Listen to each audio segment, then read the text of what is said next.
Friends, आज हम planning chapter पढ़ेंगे। तो प्लानिंग पढ़ने से पहले, आगे जाने से पहले, सबसे पहले हमें मीनिंग पता होना चाहिए प्लानिंग का। तो इसका मीनिंग होता है to think about future in advance.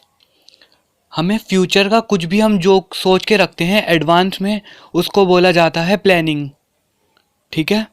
अब इसके बाद इसके फीचर्स आते हैं। फीचर्स, नेचर, कैरेक्टरिस्टिक, कुछ भी बोल सकते हैं। तो सबसे पहला है planning contribute to objective. Planning start with determining of objective. देखो, जब ऑब्जेक्टिव कोई होगा तभी तो हम कुछ स्टार्ट कर पाएंगे, तभी तो प्लान बना पाएंगे। अगर हमारा कोई मकसद ही नहीं होगा तो हम प्लान किस चीज़ के ऊपर बनाएंगे। We can not think of planning in absence of objective. वही बात है, ऑब्जेक्टिव जब तक नहीं होगा प्लानिंग नहीं हो पाएगी। After setting up of the objectives, planning decide the method, procedure and steps to be taken for achievement of set objectives. अब जब हमने कोई ऑब्जेक्टिव देख लिया कि हमारा ये ऑब्जेक्टिव है, हमें इसको कैसे अचीव करना है, तो प्लानिंग हमारे को मेथड बताता है, उसके प्रोसीजर बताता है और स्टेप बताता है कि हमें किस तरीके से इन चीज़ों को फॉलो करना है और गोल को अचीव करना है।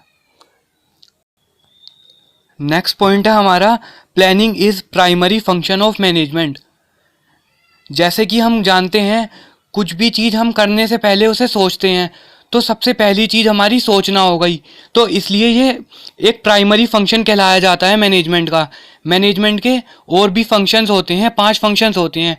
Planning, organising, directing, staffing, controlling, ये सब फंक्शंस होते हैं मैनेजमेंट के। तो सबसे पहले प्लानिंग आता है, उसके बाद और फंक्शंस आते हैं, क्योंकि जब तक हम कुछ सोचेंगे नहीं तब तक आगे कैसे बढ़ेंगे। तो इसलिए ये प्राइमरी फंक्शन हुआ। थर्ड पॉइंट है परवेसिव।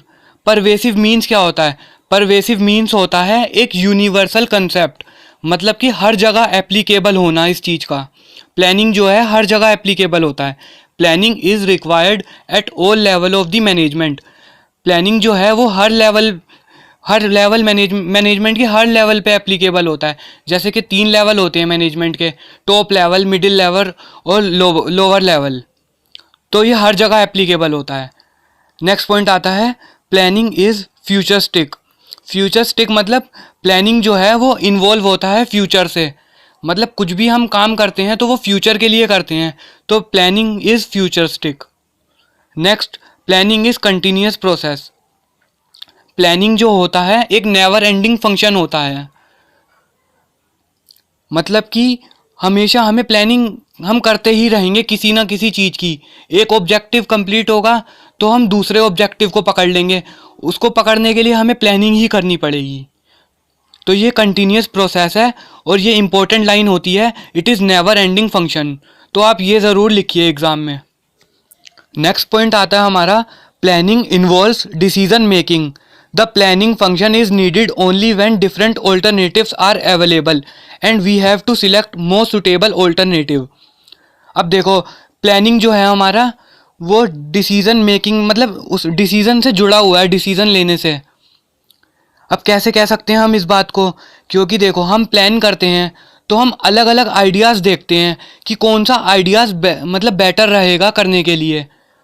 तो इसका मतलब ये होता है कि प्लानिंग के अंदर चॉइस होती है, बहुत सारे मेथड्स होते हैं, तो हम एक ही मेथड को चूज़ करते हैं जो कि सबसे मोस्ट सुटेबल मतलब ऑल्टरनेटिव हमारा होता है। चलिए नेक्स्ट पे, planning is a mental exercise. अब मेंटल एक्सरसाइज से क्या मीनिंग है इस चीज़ का? प्लानिंग जो है मतलब एक दिमाग से रिलेटेड चीज़ है, मेंटली, कि जैसे जैसे अच्छा माइंड होगा उस तरीके से हम प्लान और अच्छे से कर पाएंगे। तो इसके लिए हमें हायर थिंकिंग चाहिए होती है, अच्छी सोच होनी चाहिए, किस तरीके से ऑब्जेक्टिव को किया जाए, ये सब चीज़ें। अब इसके बाद हम पढ़ते हैं इम्पोर्टेंस ऑफ प्लानिंग। सिग्निफिकेंस और इम्पोर्टेंस एक ही मतलब होता है। फर्स्ट है प्लानिंग प्रोवाइड डायरेक्शन। प्लानिंग जो है वो डायरेक्शन दिखाता है, मतलब कि एक राह दिखाता है। जैसे कि हमारे पास एक मैप होता है किसी चीज़ का। हम मान लो हाईवे पे खड़े हैं और हमें जाना कहीं किसी के घर तक है, एक हमारे पास एड्रेस है उस चीज़ का, तो हमको वो दिखाता रहेगा कि हमें किस लोकेशन से जाना है, किधर को टर्न लेना है। इसी तरीके से प्लानिंग होता है। हमने डिसाइड कर रखा है कि इस काम को इस तरीके से करना है, तो एम्प्लॉयज़ जो होते हैं वो कंफ्यूज नहीं होते, वो सीधे सीधे प्लानिंग के हिसाब से अपना काम करते रहते हैं और इसकी वजह से हम ऑब्जेक्टिव को बहुत अच्छे से अचीव कर लेते हैं।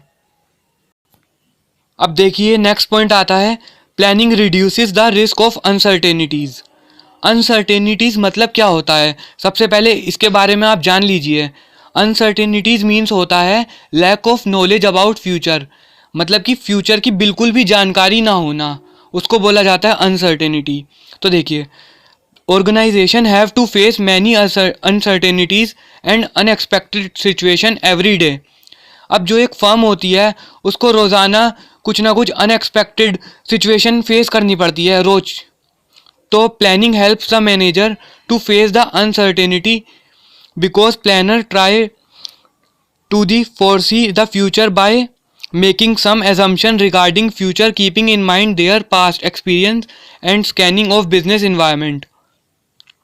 प्लानिंग जो होता है वो पहले से ही एजम्पशन लगा के चलता है कि फ्यूचर में ये चीज़ होने वाली है, तो उसके हिसाब से ही वो पहले से ही रेडी करके चलता है।